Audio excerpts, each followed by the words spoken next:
another edition of Hubris Syndrome in the garage. This is 4 in a row now. Things have been a little crazy, a little hectic. So we're doing this again, and I'm actually excited. There's a reason that I do these garage episodes. It's to bring in the other allies. And I was on Frame Trap last week, and we were talking about how big of a year it was for video games. Already. Yes. And Ben brought up, you know, is it our responsibility or the publisher's responsibility to show us the lesser known games, the smaller games? So this episode is called Big Year, Little Games. And I want to talk about this game. Night in the Woods. Yeah. Night in the Woods. So Night in the Woods is your pick. It's my pick. Okay. I already did a little game. Of a little game. Yeah. I already did a don't skip on this game. Hubert, I feel like you skipped over what I think is another compelling twist on this. That they're $20 or less. Yes. Smaller games, We all not had to pick full games. price. Yes. Yeah. Because I feel like the big AAAs now kind of encroaching on that $40 territory too. Wait, what do you mean by that? Like Everybody's Golf, $40. Knack 2? Knack 2?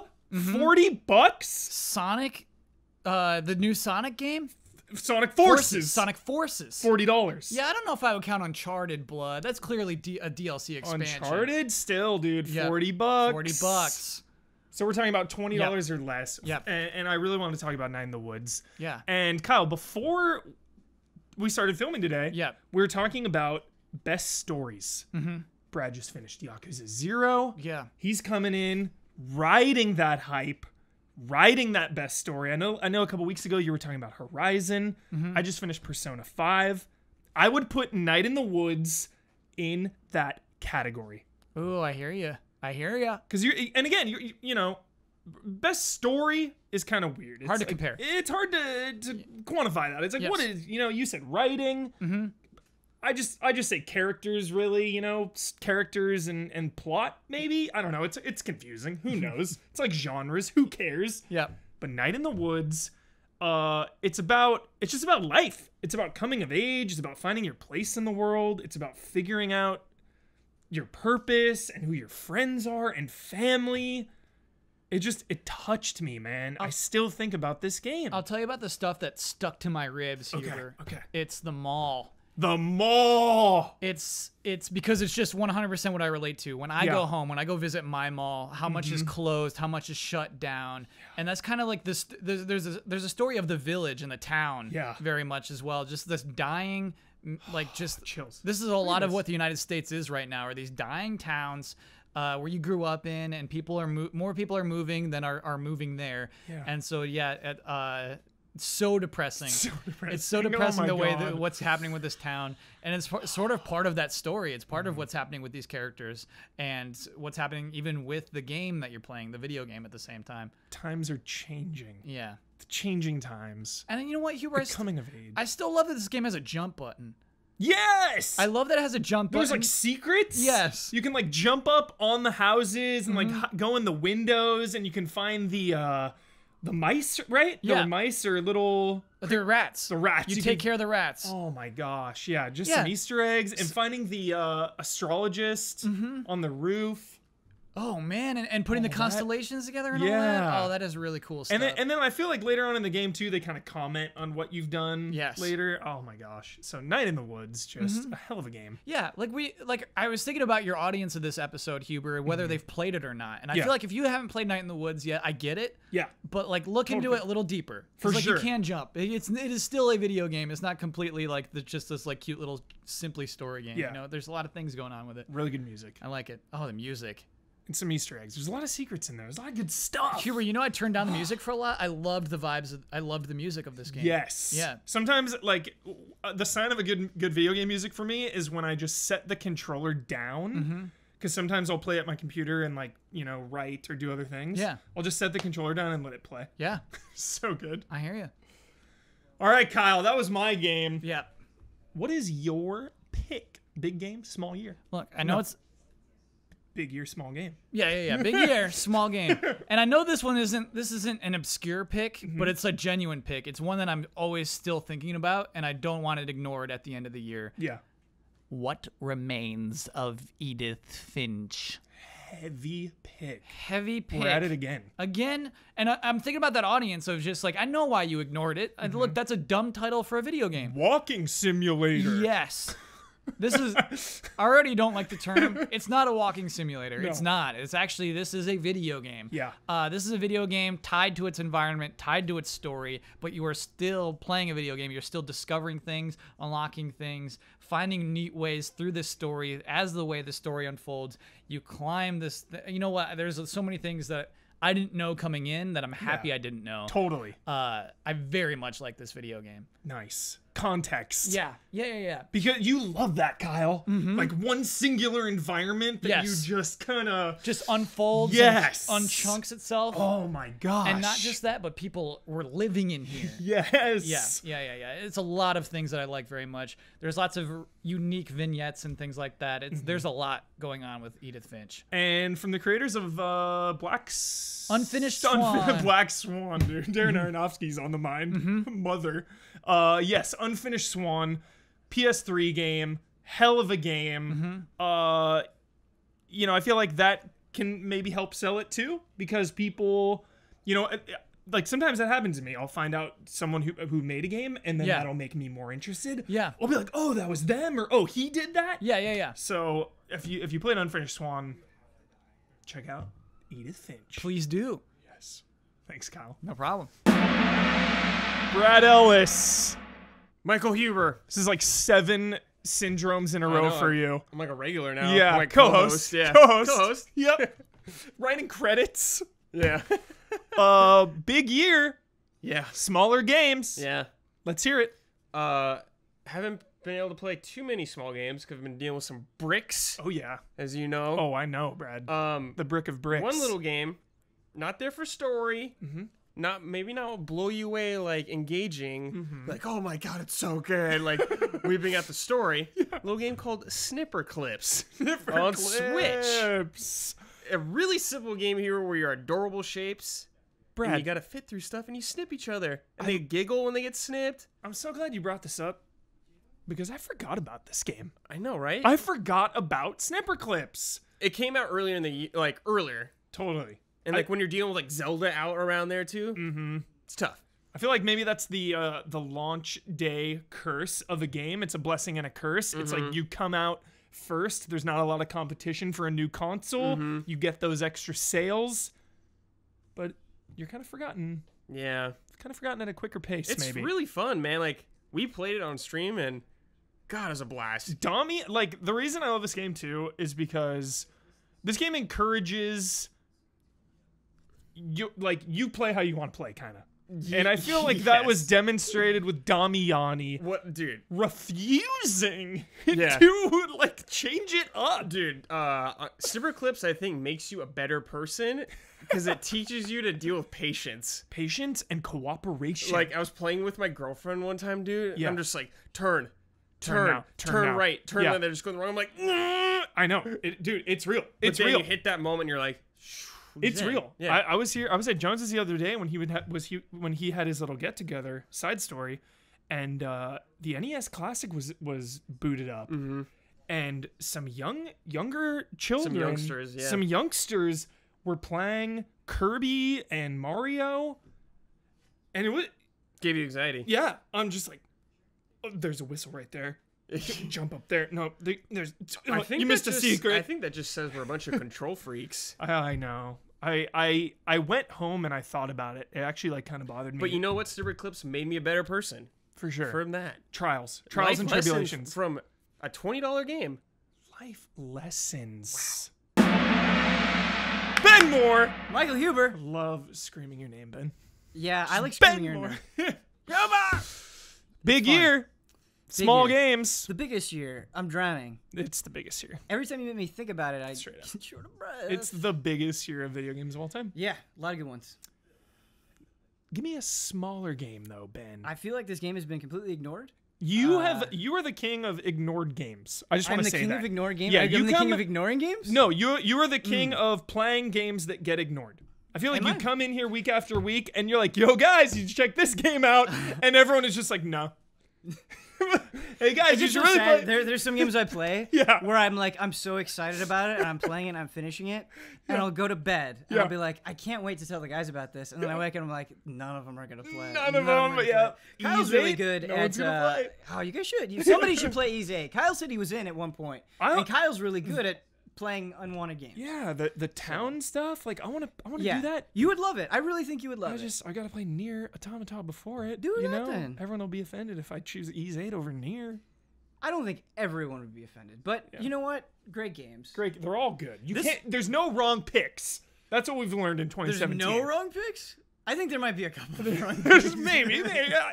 I haven't found them. Okay. Okay. But my game, I really liked it, and I thought there was a little bit of buzz kind of right after it came out and then just died immediately. Oh no. And that was Little Nightmares. Little Nightmares. Yeah, and Yes. Little Nightmares is a game that I saw the trailer of when it initially revealed, and I just loved that style, this sort of claymation, these grotesque characters with giant arms. Yeah. You're playing as this little girl in this yellow raincoat, and the environments that you're walking through. It's just got.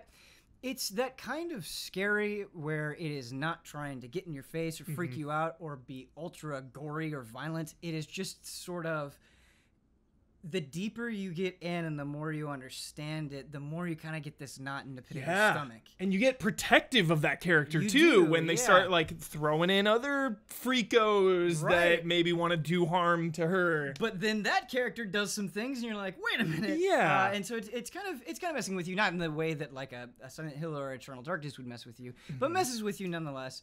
And I really liked a lot of the puzzle solving because I think the puzzle solving played into the horror. I think there are some horror games out there where you play them and you have the horror sections and you have the puzzle sections, and it's like, okay, I'm solving the puzzle, but I'm not in any danger whatsoever. I just gotta align these books on this shelf and then I'm done. I like when Resident Evil 7 combines the two. Right. Gotta put this together. This guy's coming. Exactly. And so that's something I think Little Nightmares does a really good job of. If you have a lot of scenes where you have to get somewhere, you have to do something, but you have something chasing you, or you have to get around something, or you have to wake something up. It's that kind of thing. And so there's a lot of really tense moments. Oh man, there's so much I want to say, but I don't want to spoil it for people. Totally. I think it's a game that is kind of, you look at it on the surface and you're like, oh, that's just an inside or something like that. And I think there's more to it than that. I think it's kind of doing its own thing. And I thought the ending was, I think some people won't like the ending, but I thought it was pretty clever. So Ben, I finished this game and then I thought about it like a couple weeks later. Yeah. And then I saw out of nowhere, there's like a DLC story of it. I actually didn't know this. Neither did I. This thing stealth dropped. There's some extra DLC. I think it ties in some loose ends story wise, but you know. I gotta change my style, man, because I used to, the way that I would do DLC is like you have your brain file for video games, right? Yep. Where something gets announced and it goes in the immediate file. Like I have to play this right away no matter what. Yep. It goes in the, like, I'll play it after this file where you have a stacking order. And then I have the DLC file when it's like, when I have some spare space, when I have some time, when I have a lazy Sunday, I'll crack open that DLC. Yes. But I haven't gotten to any DLC this year because there's been no time, there's no space to breathe.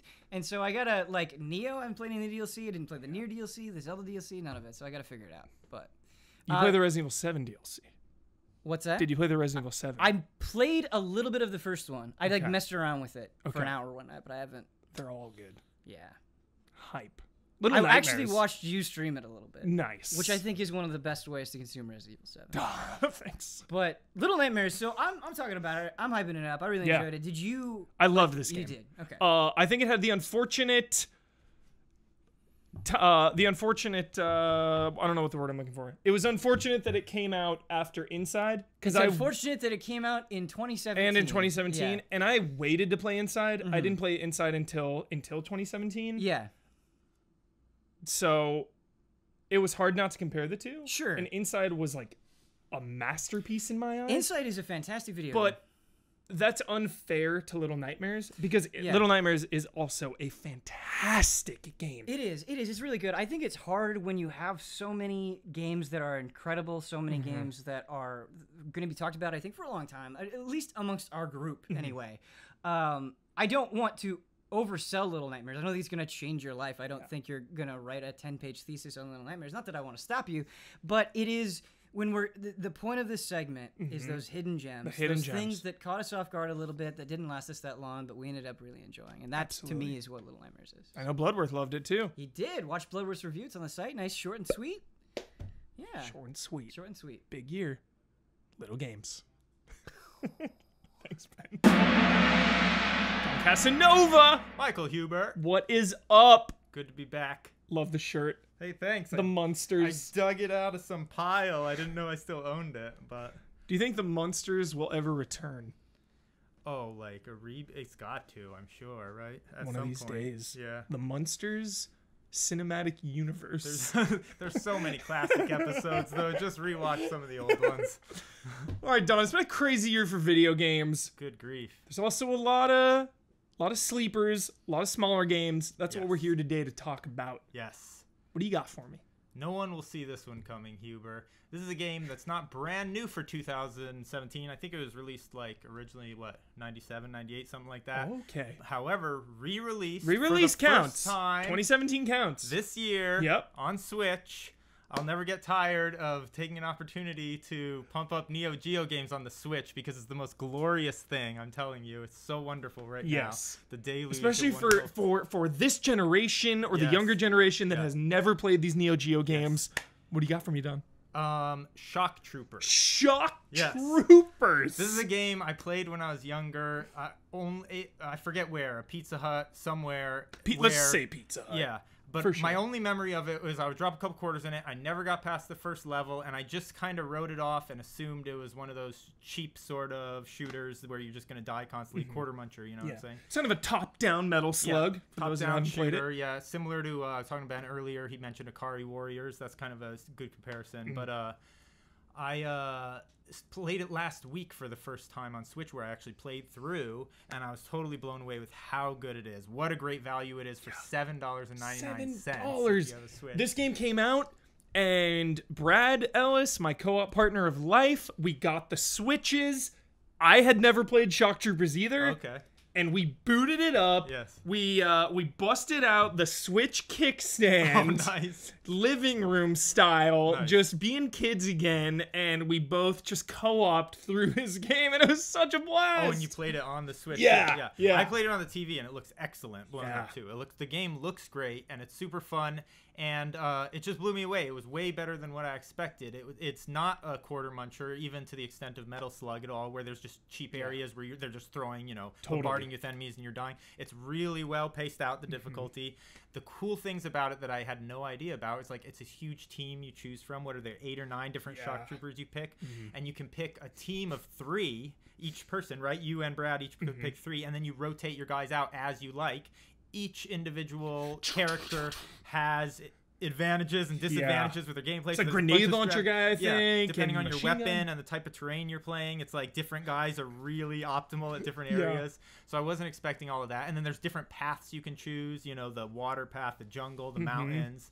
And so it has really great replayability, and I had a blast, and I was not expecting it. Simpler times, Don. Yes, but it holds up incredibly Totally. well. I mean, Totally. that's the thing about so many of these Neo Geo games.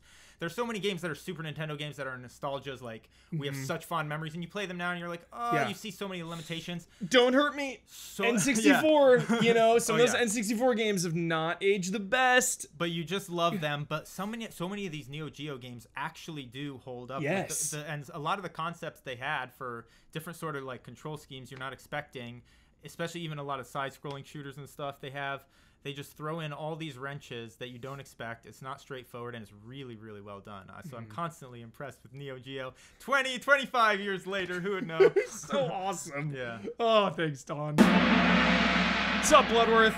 Yo. Big year. Small games. We were just talking about Little Nightmares a little bit Yeah, ago. I didn't know you finally got around to that. I was like, Hubert, play this game. I know. And then, like, When I was talking- you actually played it. When I was talking about it, I realized I don't think I've ever talked to Blood about this, because I remember it was just like a warm Saturday night. I breezed through it in one go, Yeah. and then I didn't see you for like a week or something, and I forgot to talk to you about it. But Nice. crazy year. What do you got for me? I got something completely different than Little Nightmares or Life Okay. is Strange or any of these intense things. Yeah, we've been talking about some intense stuff. I've got Rock of Ages 2, What? Bigger and Bolder. What? Boulder. So I'd heard about Rock of Ages from Justin Spear and from Ben Moore. Okay. I'd never actually played it. I met some guy that works with a bunch of Brazilian studios at GDC between GT and EZA, and then he sent over the new game for me and Ben to play. Yeah. And so I checked it out. It was actually kind of funny. Like preparing for this episode, like I had this list of games that were like I remember I talking had about. codes, but I hadn't played yet. So like, okay, let me try this game. It's like, yeah, that's not doing it for me. Let me try this one that I've been putting off for a month. No. And finally, like Rock of Ages, like, oh, this is fun. This is fun. What is So- this game, Blood? I've never Okay- even heard of this. Okay, so the setup is completely weirdly bizarre, because it's like it's playing off like the Monty Python style animations where they're like Okay. they cut up a bunch of like classic paintings and like just like animate them in all kinds of like weird goofy ways, and like Atlas gets like knocked down to earth, and then like you're playing as like Atlas like top and like having like conquering the world, but through like basically bowling at your enemy's base. What? So you're controlling this huge boulder, and you have to roll it through this like snaking obstacle course and like smash down your opponent's door on their fortress. But at the same time, like you're both of your armies are like, you know, like carving out boulders, and so like they're doing the same thing to you. And so while you're waiting for your boulder to get carved out, then you also like have to like set up all of these traps to slow down your enemy's boulder. This so you like sounds put up walls, amazing. It's put up explosive, like- put up like a fence full of cows that will get stuck to the boulder and slow it down. What? It's and what's great about like all of these defensive options is they're out on the world map. Okay. So like you start off with like fighting against King Richard, and then So it's like a full story mode. You're in a story yeah, this mode is the on full story mode. There's Okay. all kinds of other modes and stuff that I haven't got into. There's some online play and stuff as well. Whoa. But like basically you smash a fortress and then like opens up a section of the map so that like, okay, you can either go to this fortress or that fortress, go up to like Ireland or not Ireland, but Scotland or down to France or whatever, or Oslo. Oslo is hilarious because it starts off with like these world leaders, like, you know, Richard and Henry VIII and Joan of Arc. And then it just starts getting into like weird stuff. Like you go to Aliens and stuff. No. It's still like Okay. the paintings. They're still like the classic paintings, but like in Oslo, you're fighting like the guy that's screaming. Oh, Like okay, this. okay, yeah. And then like you go down to Spain and you're like the burning giraffe from one of Dali's paintings is your opponent. Like it's, just, Whoa, it's okay. super bizarre. Okay, But anyways, it sounds weird. on the world map, there are also like all of the different defensive options. So like to unlock the explosive barrels, you have to like defeat this fortress to open up the path where that item is, and so you get Progression. each one of these items one by one. Blubber, this But then you sounds can only like amazing. slot when you're doing a match, you can only slot in like 4 or 5 items. So you got to decide is like, okay, how important right now is it for me to have walls? How important is explosions? There's like these balloons that will like grab the opponent's boulder and like just like drop them off a cliff. I mean, it sounds kind of like tower defense, but There's a it lot- also sounds like nothing I've ever Right. played, right? And like, then there's like, yeah, and then you're just playing around with the momentum of the boulders. There's like boulders with like super lightweight boulders so they don't do as much damage, but you can like just hop over a whole big chunk of the map. There's a like angel boulder with a double jump. It's just a boulder with a double jump. What? and then like I said, the animation is just weird and bizarre stuff. It's when you smash down the enemy's door, then they like scream like a little girl, and your boulder flattens them, and then Atlas just does this little dance on top of their flattened body. I need to play Rock of Ages 2. When you said it, I thought it was a rhythm game, Bloodworth. Right. I was like, oh, you're playing like a guitar. Yeah, it's like Rock tactical. band. It's like tactical monkey ball. It's like you know, you don't tilt the stage, you actually control the boulder, but that's the closest thing I can come up with. Wow. Thank you, Bloodworth. Oh my gosh. I feel like you're always last. That's right. Brandon. It just martini. feels like that. martinis are last? It's the last shoot of the day. You never heard of that? A little film lore for you. The martini shot's the last shot of the day. I mean, I don't know if they still do that. That might be like a relic from like old Hollywood, but like that's okay. Yeah, that's one of those dorky things you learn in film school. All right, I like it.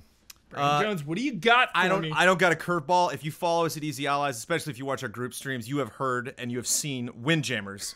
But I got to talk about Windjammers because I'll be honest, like I think I was excited about the game, but like I was not expecting depth. You know, I was not expecting like the level of strategy in that game. So yeah, you have 3 different types of players, so you can really, you know, like find one that's comfortable, kind of like the middle of the road, the warm porridge, or you can be like small and fast, but your shots are slow, or you can be a slow actual player, but your shots are fast. And they're really slow. You feel it. And I think the thing that tripped me out so much that I was not expecting was how each course is totally different. Yes. And there's no like default course. It's not like, oh, this is the normal course that's just easy, and then there's all the weird courses that get more difficult as you go along. It's like you have to sacrifice something every time you're on a course. It's like, oh, well, it's a lot smaller, which is easier because, you know, I don't have to dive as far for stuff, but it means like it's harder to get that, you know, frisbee past my opponent. Whereas obviously if it's a wider course, then it's harder to reach and grab, and you have like a better chance to just throw a really wide shot and get it past him. Yeah. There's one with like a crazy fence that's like bouncing off of. Oh my, the little stoppers in the middle. Yeah. Oh my gosh. But Jones, this game is proof that you don't need a crazy story mode. You don't need, you know, 100 unlockables. You just need good, solid mechanics and a solid foundation. This is a game that you can boot up any day, any time, and have a blast. And online multiplayer. So it's what we want out of every single like remaster that they do. You know, and it's not even remastered. They just like, you know, put in HD, put bumpers on the side, gave it a menu, you know, like there's mini games in there, but I would assume they were in the original version. Like there might be art and stuff like that. We didn't really like dig that deep. But it's like every time you have an old game from your youth, you're like, oh, I wish they could bring that back, and it has co-op or versus. You're like, how amazing would it be if they brought it back, didn't mess with it at all, just translated it perfectly, made it online so I can play against people or play with people. I know where you're going. I don't even have a game. I know what's in your head right now. What's the game? GoldenEye. Yeah, sure, yeah. Online. Online GoldenEye, of course. But I think just visually totally holds up, like has a really fun style to it, and I think is just kind of fits like a retro vibe today that I think a lot of people get into. So it's the kind of game like if you're me and you looked at it like at PSX and I was like, oh, that's charming. I bet we'll just have a gas playing that group stream, and then I'll never think about it later. And like I've gone back and played some multiplayer matches just because like it's fun to get good at that game. It's fun to. It's the kind of game where it's like I really put my heart into it and I want to win each match. But like if somebody has an amazing score on me, like I'll take it. Such a great living room game. You have people over. You have Windjammers up on the TV. Easy to learn, hard to master. Anyone's getting down with it. Couldn't ask for more. For sure. Good pick, Jones. That is it. That's going to do it for the episode. It's been a hell of a year for video games. Not over yet. It's not over yet. Yeah, man. There's still the dog days of fall and winter coming. October is looming in the background. Tons of games coming out. I just wanted to bring attention to a couple small hitters before October rolls around. With, Mario, Assassin's Creed, Wolfenstein, those big budget games. Evil Within. Evil Within 2. Gosh, it doesn't stop. Let me know in the comments some small games you've played. Comment on the games we mentioned or didn't mention in today's episode. Talking Syndrome will not be this Saturday. Yeah. Working on some reviews. And the Knack 2 full playthrough. If you're watching this on Thursday, the Knack 2 full playthrough will be on Friday night. We're going to be playing until the early morning hours. Like, I would not be surprised if we ended at like 4 or 5 o'clock in the morning. So I'm going to be sleeping. There will be no Talking Syndrome. I'm sorry. But usually when I miss a week, we kind of roll it in. We do a double Talking Syndrome. Whoa. Next week we talk about both episodes. Whoa. But just post in the comments some smaller games that you want to be recognized. Thanks for watching.